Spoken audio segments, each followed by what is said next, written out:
You know, Tom, he said something very interesting to me yesterday. He said he would give up one of his gold medals just to make it to the Olympics this time.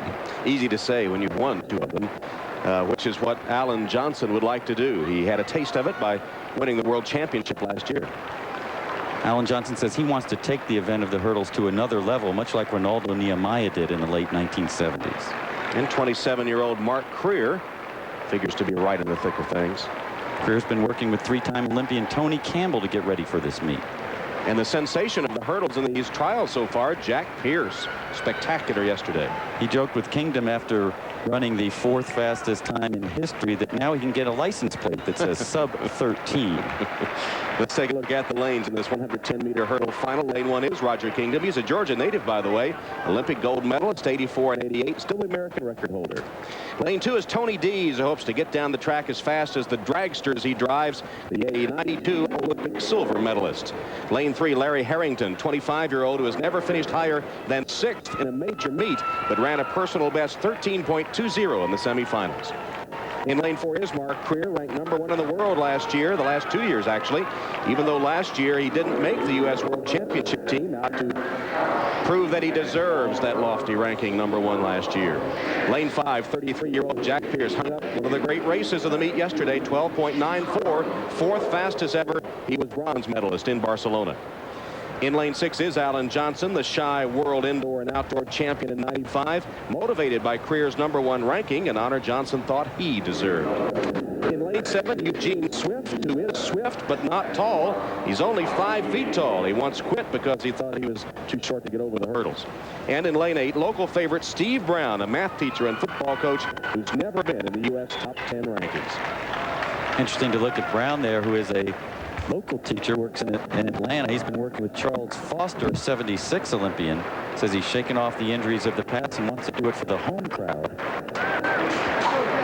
And I'll tell you, Tom, this has the feeling that existed in the stadium right before the 100-meter final on the men's side. So many of these guys feel they should be on this team. So many of them with the experience to represent the United States in the Olympics. And what looks to be the largest crowd at these trials thus far rising in the home stretch to get a view of this race.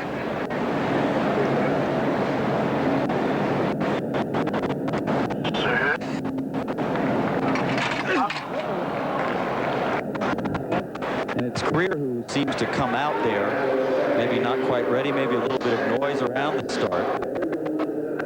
He actually told me he doesn't like false starts because they tire you out a little bit. So Mark Crear charged with the false start.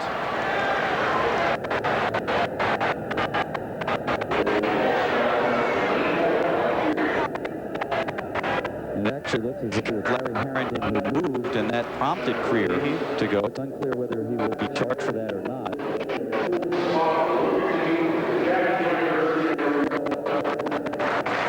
So they did charge it to Mark Crear, we're told now officially. He must have some telepathic communications with the starters down there. It's quite secret. We don't allow anyone else to know about that. So some of the fans here in Atlanta looking at Steve Brown, of course, as you said, the local teacher in lane 8, and next to him Eugene Swift, once only 5 feet tall and thought of quitting the hurdles before growing up, and now finds himself in the trials final.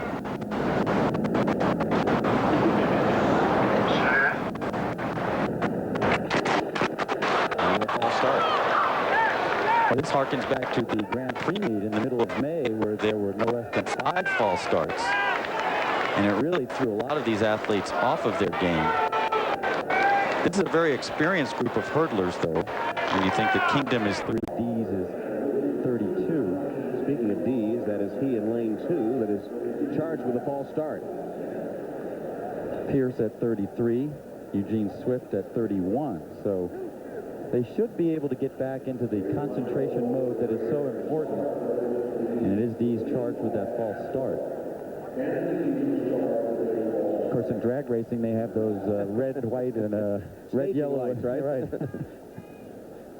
There is Tony Dees, who along with his brother does drive dragsters over 150 miles an hour.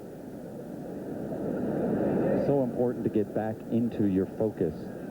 Roger Kingdom in lane 1 may have a little bit of an advantage because he'll be over on the side. He won't be right in the mix of things, as will Mark Crear. Crear in between Harrington and Pierce. Johnson on the other side of Pierce.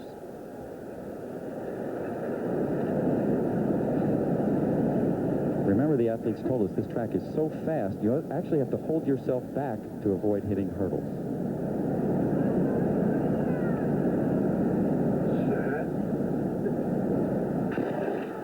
Clean start this time. Kingdom is there, and two men have fallen. Roger Kingdom, here comes Alan Johnson and Mark Crear. Alan Johnson has the lead as they come to the line. Alan Johnson is there. Mark Crear is second. The time, 12.93. Another outstanding time, this time a legal time. The wind is under the allowable.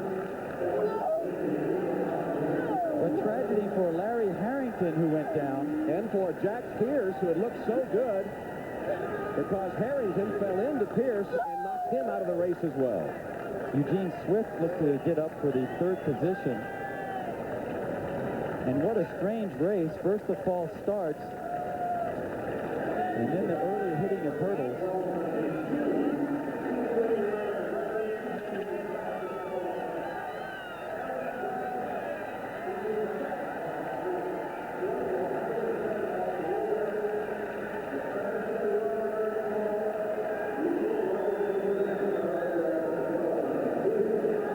And the world champion, Alan Johnson, the official time, 12.92 to equal the American record.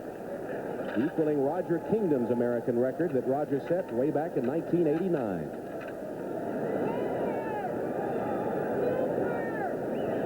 There's Kingdom on the right in lane 2, Tony Dees. And you'll see Larry Harrington have troubles right away in lane 3. He had a slow start and may have pressed as he came up to the first hurdle. In the middle, lots of hurdles going down. There's Jack Pierce trying to maintain his balance, but no, he has to stand up at that hurdle as Harrington goes down. This event is like ballet when it works well, but when people start hitting hurdles, anything can happen. Third from the right is Harrington, and then in the middle you'll see Pierce. Pierce just murders that first hurdle and can't go on. Harrington hits the track. I thought Harrington had hit Pierce as I watched it live, but on the replay see that Pierce was his own worst enemy, colliding with that first hurdle, which ended any chance he had of getting in the race. And then the others maintain their composure to continue on with the race. Crear with the early lead, then Alan Johnson, the double world champion, getting it together. And then Eugene Swift, who will be on the outside, will barely get up for third place in the final qualifying spot. There he is. So Eugene Swift, who at 5 foot in high school thought about quitting the sport, grew to 6 feet tall and has made the U.S. Olympic team. That'll be one of the great stories we'll be telling in Atlanta later this summer. Meanwhile, heartbreak for Larry Harrington.